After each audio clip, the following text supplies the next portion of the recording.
Cool. So, just a big last 3 games, man. How much trust do you have in that offensive line right now? It's the most confident I've been since I've been here. So I can't be more confident in them. They've been blocking their butts off. Now, is that something that is that just game oriented, like, hey, I'm getting a lot of yards, or is that something they're doing in practice and just the communication right now between you two? It definitely has a lot to do with practice. Practice makes perfect. I mean, if we didn't practice, we wouldn't be doing as good as we're doing. So, yeah. How important are those yards for you, like, stat-wise? I'm just trying to help the team win, honestly. I mean, it comes with winning or it comes with trying to help the team win, so I'm just trying to do my best. That's all. Now, is that now something that you're always going, it's like, I got to be over 100 yards now? Yeah, definitely. Now, since it's a week-to-week thing, I'm hoping to just take it in, keep getting it. Now, is this, just looking back at your college career, is this the best 3-game run that you think you've had? Most definitely. Most definitely. I never had a back-to-back 100 yards. I was never getting this many carries, so I'm just taking advantage of it. Are you getting tired at all? Not at all. I mean, if my name's called, I gotta do what I have to do. So I'm just ready. That's fair. So when it comes to this week, is it like Monday's practice? Just was there a different energy that you felt? How are you and your teammates kind of recovering from all the loss? The coaches is just stressing how we're gonna bounce back. So that's all. We just need to win this week. It's a must. Everybody's stressing about it, honestly. So. Now, you guys bounced back really well against when you lost to South Dakota State last year. Is that kind of the same feel that you're feeling as everyone's like, hey, we're gonna be all right, or? Yeah, it's kind of weird, but I'm confident. Like after the L, everybody was just so confident saying we weren't gonna lose no more. So I'm pretty sure we're not losing anymore. So where does that come from? Huh? Where does that confidence come from? The coaching staff and leaders of the team. I mean, that's about it. Is that something though? Like, did that come from last year's team? Like that you're just remembering that you guys are really good? No, it's a new year, so this isn't last year's team. I think we're better, honestly. So. Really? Even in spite of the loss? Huh? Even in spite of the loss just on Saturday? Yeah, even in spite of the loss, we're better than last year's team. Everyone had class this morning, so I guess that's a good thing. Yeah. If you just want to start with an opening statement, and then we'll put up questions. Yeah, just a tough game last week. We battled hard. We were right neck and neck with them right before the half. They ended up scoring. We didn't respond very well. There's a 9-minute stretch. We kind of got our butts whipped 21-0 there. For the rest of the game, it was pretty tight. So I think we learned some lessons that we could play with any team in the country, anywhere. But we got to make sure we execute in those key situations, not let the game get out of hand. But we're excited for UC Davis, a team that was just up on Eastern Washington with 6 minutes left in the third quarter. So it's going to be another tough battle here at Eccles Coliseum on Saturday, and hopefully we could get another win. How have you felt like the team's bounced back from the loss?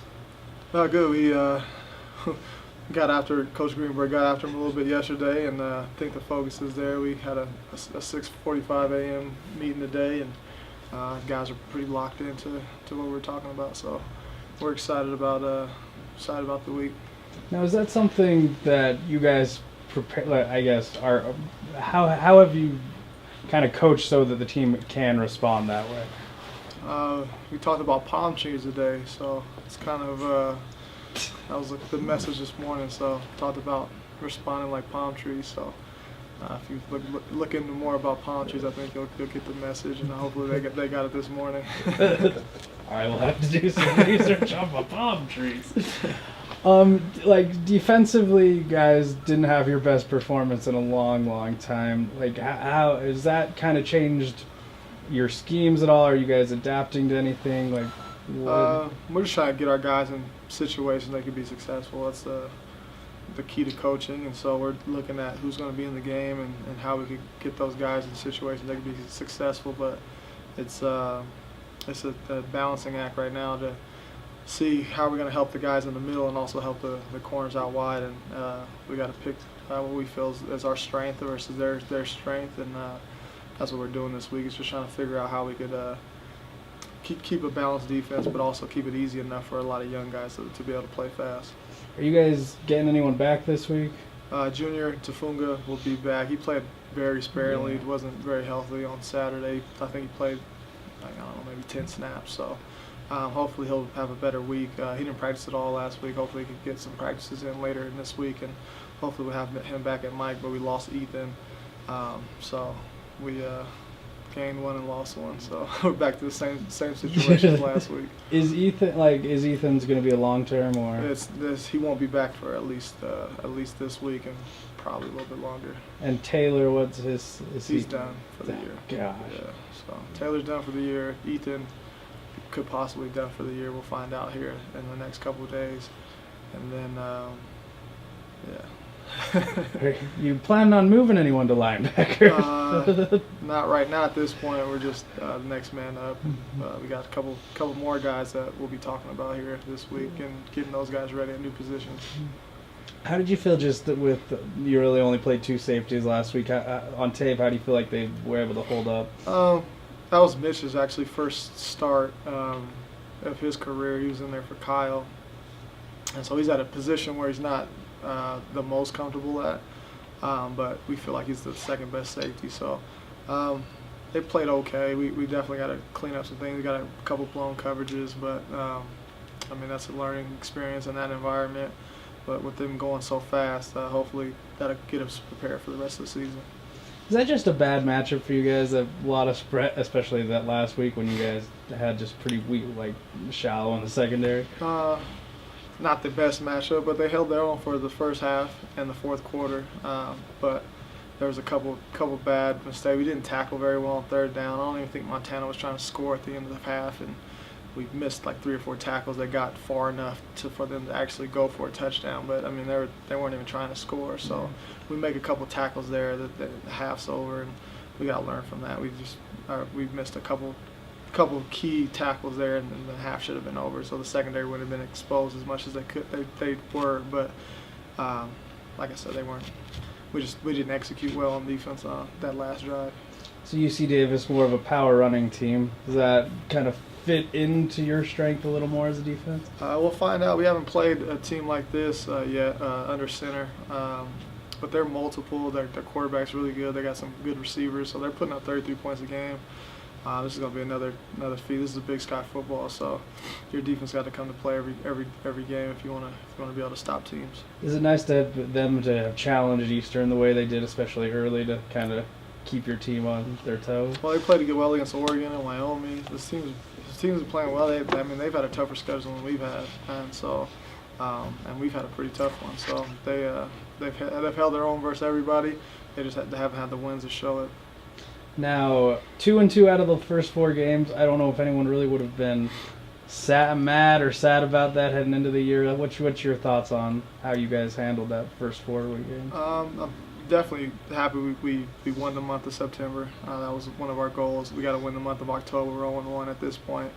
But, I mean, we had a chance to go 3-1, so it's disappointing that we weren't able to pull it off, and I think the guys feel that, and we're very upset after the game, and that's a good sign here. Things are changing. We're not okay with losing, and we know we got to go right back to work if we want to give ourselves a better chance to go win on Saturday. Is the quarterback situation starting to stabilize a little more in your mind? Yeah, he played well. He had some drop balls, but we got some good quarterbacks. So I mean, he knows there's some quarterbacks right on his heels. So we got to keep performing. Got to do well and grade out well every week. When it comes to the drops, are those concerning at all, or are you just? I mean, you can't really. You could coach it a little bit, but I mean, for the most part, I mean, that's not a schematic thing. That's something that we point out and make sure we emphasize it this week, and hopefully that fixes the problem. But I mean, they've been catching the ball all year, and just didn't have a good game last game. Now, Mike Sharp, huge, just out of the gate. Just has his production surprised you at all? I mean, he had it last year, so not really. He's a great receiver. He's very competitive, and once the ball's in the air, there's probably only a couple of receivers in the country that are as competitive as he is. So we're just gonna keep feeding him until somebody stops him. But he's having a great season so far. How has he been able to develop just like, I guess, chemistry with Patrick so fast, considering Patrick didn't really play much with the ones in this fall? They were here all summer together, so they worked together in the summer. So I mean, you could tell that obviously he feels comfortable with Mike once we get in the red zone. And, they have a great connection, and Mike's coming down with some great catches right now. So it's fun to watch on Saturdays. That guy go to work. Now, Ty, is he gonna be back this week? We'll find out today. We're hoping to get him back. He's definitely a piece that we want to get back and get him back in the offense. He does so many things for our offense that we missed the last couple of games. So yeah, we're definitely waiting for him to get back so we could hopefully use his skills. No, obviously injuries are part of the game, but have you guys been able to like identify a common thread on all these? Because it seems like you're just getting killed. They're all over the place: foot, knees, shoulders. They're just, I don't know, concussion. They're all body parts. So I don't know if there's one specific thing where we're keeping them healthy during practice. It's just game time. We're getting beat up. So is there something you can do to like kind of help avoid that, or is it just part of the game? Right now, I think it's just.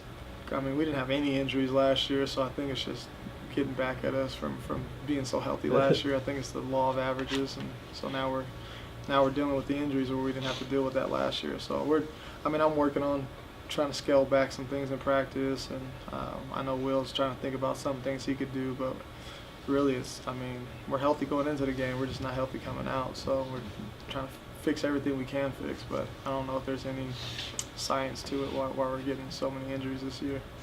Is there going to be someone, especially linebacking, I'm assuming, is there going to be a new guy who comes in that might surprise all of us? Kyle Talili, freshman from Pineview High School. He's going to get a crack at playing a different position this week, so we moved him from Mike to Will and see what he does. And then Patrick Baker is another true freshman out of, can't think, somewhere in Utah, and he'll be also trying to get that Will position. So two true freshmen playing Will. So we'll see how that goes this week. Dang. And then Zach Morton, another redshirt freshman, he'll be in that mix, and that's the only linebackers we have on the roster besides the scout team. And we're thinking about maybe pulling up like a Jackson Vossi or something like that if things get any worse. So. Wow. Let us know about that one. So we're getting down there. Dang. And, like, is that something you can kind of prepare for in the summer, like looking at your depth chart, or is it just?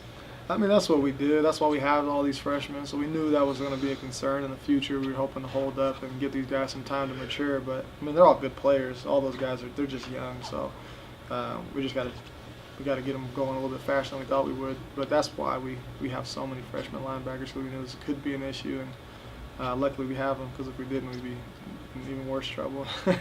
Now, when it comes to these injuries, is there ever a thought of like moving someone from the offense over to the defense, or? Yeah, everybody has a name, and there's probably only one other guy that could possibly do it. But it's just hard in the middle of the season to pick up all the details, and we learned that last week of just having guys in different positions. We made some mistakes we shouldn't be making at this point in the season, but these guys are like week one guys, so we'll get the guys ready, and we're not going to make any excuses for any of it. We're going to go out there and play with 11. Unless Davis could play with 12, I think they don't have an advantage over us. So as long as it's 11 on 11 and it's fair, we should be able to compete versus anybody. Now, offensively, you guys facing anything else? Anyone banged up on that side? No. Okay. Everybody's pretty. We got a little scare last year, but or last week, but we're okay. So just tie. It's just so weird how it's like all on one side. Yeah, at least one side's healthy. I guess if you want to look at the positives on things. Is that like the McCoy Hill package and stuff? Is that something you'll be going forward to and just? Yeah, like I said, Coach Walter Scheid does a great job of trying to use everybody that we can to make sure our offense is successful. So if they have a skill that we could use, he's gonna put them in the game and then try to use it. So yeah, we have different packages for everybody that you see a little Isaiah in there sometimes, and McCoy, and there's when Ty was playing quarterback. He just tries to highlight some of those guys and help our offense move the ball. Now, McCoy, how has he reacted to just kind of not being the starter at this I point? mean, he's been awesome. He's been a great leader. He actually had a speech on Friday night before the game, and was very, very proud of him, how the way he's responded, and couldn't ask for a better teammate and a better person to be on our team. Man, I mean, a lot of people wouldn't handle it the way he's handling it, and he's doing it with class and trying to get better and still trying to compete for the job, even though things hasn't worked out how he planned or anybody else seen it going. Now, what do you think that is? Like, is that just maturity level on his part, or? No, I mean, there's a lot of older guys that wouldn't react like he did. It just takes a special person to really be able to look at a situation and no matter how it's going to be like a palm tree, to go back to that reference. But when it's windy, knowing that you're only getting stronger because of all the adversity, and so I think that's the mentality that he has. Is no matter what happens, no matter how bad it gets, he's getting prepared for something bigger than this, and so he's taking it like that. He's getting better and stronger because of it, and then he's going to come out a better quarterback, a better person because of how he's handling it. So I just couldn't be more proud of that guy. Thanks, Coach. I don't know what to say as an opening statement. If you watch the matches this week, you saw us play probably as hard as we can play. But when push comes to shove, we don't ever have an answer. And a lot of that is the lack of experience on the floor. But it's not heart.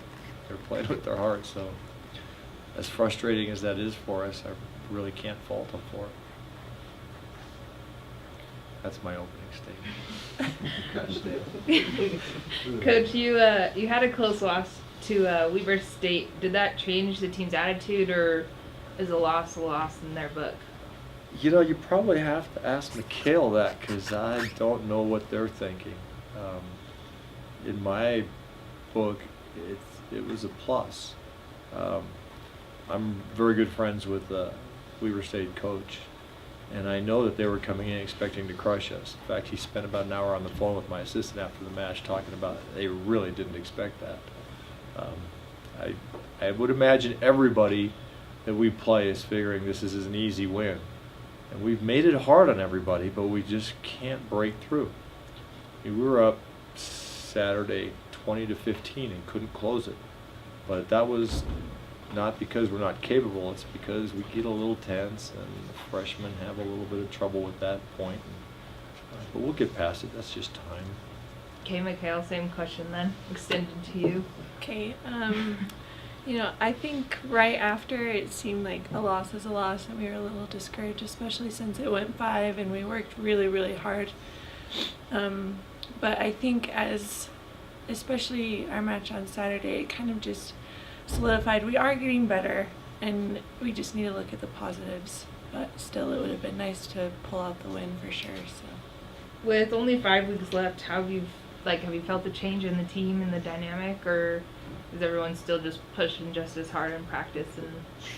And I think October is probably the hardest month, just because it's middle of season. We've been working, especially right now. We're a little discouraged, but I think we're still working just as hard. We need to make a few changes, and that's pushing us to work harder. So, have you seen the seniors change at all? I mean, they have 5 more weeks, and then, or potentially 6, but and then they go on to having a normal life again. I mean, I mean that's got to be difficult going from being on a team for all your life to starting to have a life. Yeah, Shannon's talked about that a lot in the training room, just how she's scared. She doesn't have any other talents besides volleyball. But I think they haven't changed. I mean, they're just working hard, just like they always do. They've all stepped up. They've been great leaders this year. So, Coach, what are you expecting from Idaho and Eastern Washington on your trip here? A hard match. I mean, everything's going to be hard for us. In all fairness, I mean, every coach has had tough years, and I'm no exception. But quite often when that happens, teams will fold. And this group has not folded. They're still working hard. They're still coming out and showing themselves. So I assume that we're going to go up and play those two teams as hard as we can. Okay, Mikhail, do you feel your home crowd here gives you an advantage? I mean, the student section gets pretty rowdy from time to time. Do you feel that gives you guys an edge at all? Yeah, I think it's definitely nice to have just support and just knowing that everyone wants us to win as much as we want to win. I think that definitely helps us, I don't know, play a little harder, and it's something that we're thinking about during the match. Like, we don't want to let our crowd down. We want to win for you guys. So. Cool, anything else? Okay. Yay. Thanks, guys. Thanks. Absolutely. So this weekend we lost to Weber State. We played hard. The girls looked super good. Second half we absolutely dominated, and we couldn't have asked for a better second half, and it's unfortunate that we got the loss, but they're playing good soccer and we're very proud of the girls, and we expect them to do big things in the upcoming weeks, and we have 7 games, so plenty of time to definitely move forward, and I think we will find success in the next couple weeks. So. Okay, so we're over halfway through the season. It's your first year. What's been your experience here so far?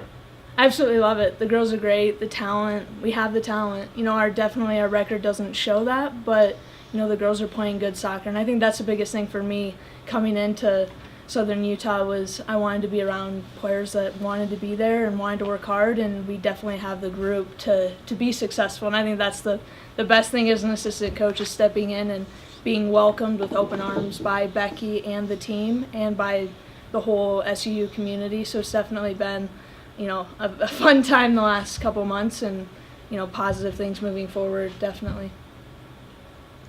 The game plan last week, Coach said, was kind of be more aggressive because Weaver wasn't a very aggressive team, so you guys were going to kind of take it to them, and it showed because it was the most fouls in a game you guys had, most fouls in a game they had by far. This week, the two teams are kind of more aggressive. They've put up a lot of fouls this season. What's the game plan for this weekend? Stay aggressive or kind of dial it back a little bit? I think stay aggressive is the biggest thing for us, is when we're playing our best is when we're aggressive, when we're taking shots, when we're passing the ball. I think that's when we look the best, is when we have the ball and we're doing those little things that make a difference. Fouls is definitely one thing, that kind of happens in a game. North Dakota, I think, is going to be more aggressive than Northern Colorado, but after a loss from Northern Colorado this weekend, I think it'll be a battle Friday night. Going to North Dakota, it's hard to play there. Their field isn't the best, so it'll be a challenge, but we have the players to work hard and be aggressive, and I think the foul numbers will be similar to the weekend, but also maybe not as much, just because the in-state rivalry, you're going to have more fouls, especially against Weber State. So it's that in-state rivalry that kind of brings that energy and physicality to the game, where I don't think it'll be as much this weekend. Do you think if you dialed it back, would that backfire against an aggressive team, though? You're keeping the aggression up all the way through regardless, or how's it work in your mind? Absolutely. I think the best thing is to stay aggressive, but being aggressive and fouling are two different things. At least for me as a coach, it's definitely being aggressive, but taking shots and not being afraid to foul, but fouling smart, I think, is the biggest thing when it comes to dialing it down, is knowing when to foul and when not to as we move forward. Both teams gave up a lot of goals and a lot of shots this weekend, so they're probably going to be looking to shore things up defensively. Is that an advantage or disadvantage for you guys since you're next up for them? I think it's a disadvantage going into Northern Colorado, especially a 6-2 loss on Sunday. I think it's a little bit of a disadvantage, but it kind of makes the game more exciting because the energy will be there. A night game, their crowd, I think it'll bring the energy to that next level, especially coming off of both of us having, losing weekend. It'll make it a fun and exciting, energetic, lots of shots type of game.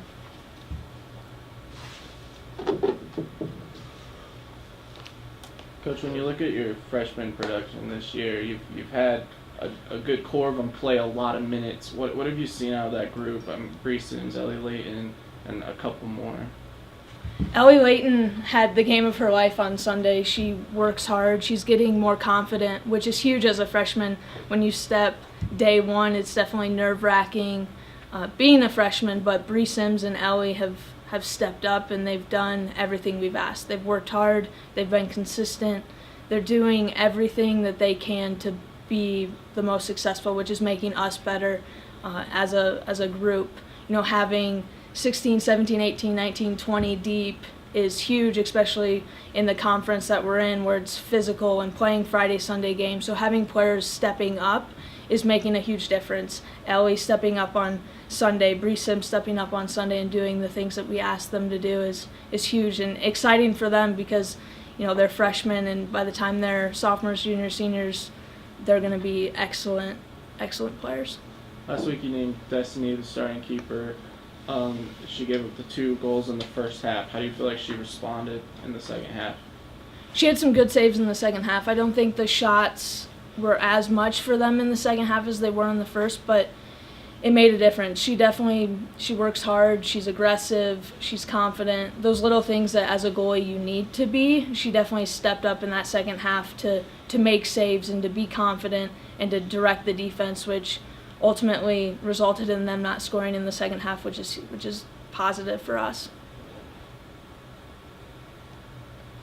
Anything else? Sweet. Thanks, Coach. Awesome. Thank you. Yeah. Well, we hit 2 places, Notre Dame and Sac State. Notre Dame is always a fast meet. It's a meet you want to go to score points to potentially get to the national championship. And we are a better team than we were last year. We've just had some, things not quite work out for us. With Aiden being pushed and fallen in the meet, I think there was like 350s lined up at the line, and they make a quick right-hand turn, and we were on the inside, and there's a lot of pushing going on, so he went down. Typically, he would have been with our number 1 guy. He's typically our number 2, number 1 guy, and so that added on about 40 points. You take those 40 points off, and we beat Providence. We beat Eastern Kentucky, who's 9th in the country, and it just changed things. It put us in 6th place, but barely out of fourth place,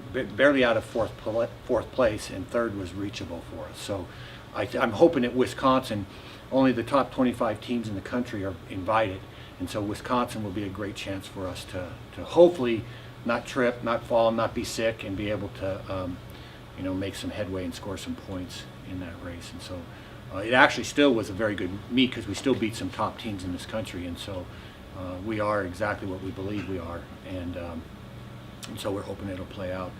And then the women were in Sacramento and caught a flight Friday night to Sacramento to be there in the morning with the ladies, and they finished 2nd in the meet, as you know, and I think we just get stronger and stronger and stronger, and so I think our women's team is performing at a level that we haven't seen for the last couple of years, and I really think we'll be, on both sides, both programs, we'll be top 3 in the conference championship, with one of the teams I believe moving on to the national championship. And so I think it was all in all a really good weekend for the program and for the individual athletes. And the nice thing about this whole thing too is we are a very, very, very young team, and so I'm hoping it'll continue to develop throughout the years and become even stronger. Coach, you mentioned really young team. You got 2 freshmen up there sitting next to you that have both had big impacts this season. How much has both freshman classes, really stepped in and stepped up? Yeah, on the men's side, with what we've accomplished at the national and in a sense at the world scene now with Cam and some of our guys competing internationally, it's been really, really easy to start getting some of the guys in the country, obviously in the world, that will actually look at us at Southern Utah and actually come for a mid-major. And Aiden's one of those guys that out of Montana that we felt, in this program and the things that we do in this program, we have a good history of developing people, and we felt like he'd be a great addition. But you never know how good they're going to be, when you come into a program that's already strong. and he's really adapted well to the program and the things that we do, and right now is one of, I would think one of, if not the number one of the top freshmen in the region. Remember, that's considering Colorado, BYU, all those, Air Force, all those schools, and so he's adapted well to the program. I think like most freshmen, do, and if they can adapt, then this is what we see. But he's really performing at a level that I think is, it hopefully puts him in a position some point to be an all-conference athlete, conference champ, potentially an All-American, and so he's doing, I think what we were hoping he could do. Julia here, obviously freshman out of Nevada, one of the top girls out of Nevada, and her, coming in great shape and stepping in right away and already performing. I mean, if she was here last year, she would have been easily our number one. The year before, easily our number one. But now she has a whole support group around her that is moving, and so I think these two additions to the program, is the reason why we're moving like we are, and potentially challenging for one of those 3 top spots at the conference. And so, as long as we can keep that going, that really makes a difference in terms of our overall finish at conference and regionals. Aiden, for you, what's the transition been like, coming from high school, first year here, onto the college scene? The transition's been pretty smooth. As far as mileage and intensity, that's upped a little bit since high school. But I think so far I'm adjusting to it pretty well. I've avoided pretty serious injury. Hopefully that stays that way. And it's nice to be around like-minded individuals, people that want to be great and every day are pretty purposeful and businesslike. I think it makes it easier, for sure. For both of you, take me back to the starting line at Minnesota, your first real big collegiate meet, and kind of what's going through your head at that point. Just really for me, it was thinking about just needing to get position at the beginning of the race, and also of course in the back of my mind I was kind of freaking out, but I kind of was able to settle myself down because we have been training hard and we've been putting in the miles, so we went out there knowing that we got this. Yeah, I was pretty nervous. I was looking around, I recognized tons of people that I'd followed in high school, so I knew how good they were, and I was just trying to calm down and get ready to go out and work with Casey and try and find them in the pack. I think the few minutes before the gun goes off are always the worst. But Abe, you didn't have a problem with the age transition because you come from a land of altitude to another land of altitude, pretty much. Were you so comfortable knowing? Yeah, the altitude adjustment wasn't too bad. Helena sits actually a little lower than Cedar City, but the temperature is pretty comparable, and yeah, the climate is pretty similar. So. But the altitude didn't mess with you? No, not too much. Coach Rule, how do you feel about your men's finish this weekend? Really good. I mean, we're just a whisker away from beating teams like Providence and, like I said, Eastern Kentucky and stuff, which are typically the powerhouses in the country. And now to think that we're actually considered that way too, and to be able to have have a guy, our number 2 guy, completely taken out of the race in a sense, and he still was able to come back and still be where we were. I mean, and you think about it, we were only we were only 15 points out of 4th place. But the crazy thing is there's this much space, and you could have 8 athletes in this much space. And so there, even though the score might at times look like, wow, it's 80 points or it's 30 points or it's 20 points, in these faster level competitions, I mean, you can squeeze a lot of people that are just coming over the line, coming across the line every hundredth of a second, and so I felt like even though we didn't accomplish what we wanted to accomplish completely, I know and the athletes know that where we're at, and we just need to be able to, have everybody, run together and no problems, at Wisconsin, and I really think we'll beat some nationally ranked teams, and so I felt really good about it. We just need to take care of the issues like falling and getting sick and stuff like that sometimes you don't have control over. Besides those other variables, is there anything else that you feel like that your men's team can improve on? Well, our gap time, that time from first place to fifth. So when your first runner comes across the line, how long does it take to get the fifth runner across the line? Because like golf, it's the lowest score. And so if we can improve on that gap time, especially at the higher level competitions, because you're talking now 300, 400 of the best athletes in the country, and if your gap time is 30 seconds and you have a guy that's up there in the top 15, you're going to win the meet. And so if we can improve on our gap time and improve on, not falling in the meet,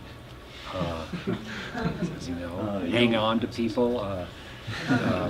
So it's I think those are the things, just ironing out, and that's what happens with young teams. I mean, every coach has these issues in their programs, getting the young athletes along with the older athletes, mature athletes, to be able to deal with the issues that confront them at any given time in competition. And so your women finished second in their meet. How do you feel about that finish, and what else? Same question. How do you feel, or what do you feel like you can improve on with that? Well, I remember going to the airport with them, just kind of like so excited, because the program is where it needs to be. We're going to win a conference championship with these girls. Eventually, we'll win a conference title with them. And so to see that happen and see it taking place and it developing like it is it makes, as a coach, it just makes all this worth it. I mean, it makes this traveling, it makes this being away from home, it makes this whole thing so worth it, because whether, and I remember last year with the young ladies, it was, hey, we are ranked, I think 10th in the conference. If we can get 9th or hang on to 10th, I treat it like a conference championship. I'm excited. I don't look at it like, well, God, we were just 10th. I don't care. If that's where we're picked and that's where we're at, and we get 10th or we get 9th or we get 8th, it's cause for celebration. But that's how you keep people's spirit alive. That's how you keep that fire alive.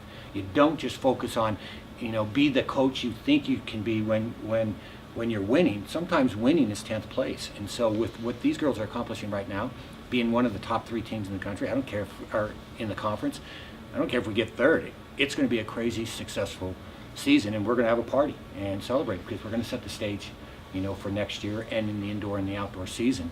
And then what to prove on, we just got to keep that culture of the program going, and we got to keep their development. We have checks and balances. The volume has to increase. Their max VO2 has to continue to improve, and as long as I can keep doing those things, the women's team is much like the guys' team. They're all on the same page. They're all chasing the dream. They all, they're taught not to fear failure, because it's going to happen, and they're taught to be appreciative of what they have. And that's where all these people are right now. And so we just got to keep the system moving. How do you guys feel about your next meet being a home meet? Well, I'll let them talk briefly. We're working through it. We're training through it. So we don't care to win that meet, although we beat both those teams pretty handily. My eyes are on Sacramento or San Jose and Wisconsin. And so the race isn't a long race. I'm racing everybody, so we're not sitting anybody out. We're using it as a workout day, and the athletes know it. So they're not going in, if they win it, they win it. But the goal is to train through it to get ready for the meets that really matter. And we're here because we don't get to run in front of our own, audience very often. Part of that is because we don't have a secure facility. I mean, a facility that's just for cross country. We have to borrow the golf course. And we know how difficult that is.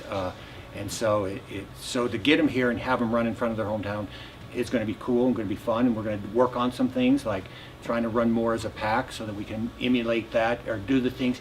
I tell the athletes we have to first do today what we want to accomplish tomorrow.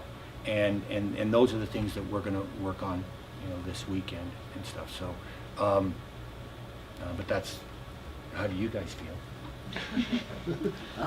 Yeah, I'm excited. I think it'll be a good aerobic stimulus, and I'm sure it'll be pretty challenging, but at the same time, like Coach said, we're just going to be training through it. So not looking for anything too special, just a good honest effort.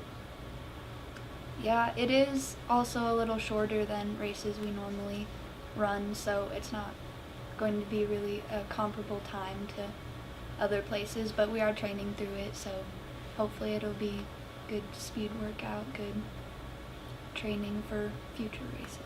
And that course sits at about 6,000 feet, so it's going to be different in that regard. And the race is short enough that if anybody beats us, it's not going to hurt us. I mean, they're not going to count against us. So, and remember, in cross country, like track, and I don't know how many other sports are like this. Remember, if for the most part, when you go head to head outside of the conference championship and the regionals and the nationals, if you win the meet, it doesn't count for anything. If you lose the meet, it doesn't count for anything. So some people might think it's crazy. Well, why are you training through it? Why don't you want to win it? Well, it doesn't count for anything. I don't want to give up opportunities for training to win a meet that's not going to count for anything. Now, if it counted towards the conference championship and us getting to the conference championship, different ball game. But it doesn't. So it gives me the flexibility to get these athletes where I believe they need to be to compete actually for the conference championship. Because in this sport, no one can beat you and you be the conference champ. You have to beat everybody on that day to be the conference champ. So the goal is to train for that day, and that's what we're going to do. Anything else? Cool. Thank you. Okay.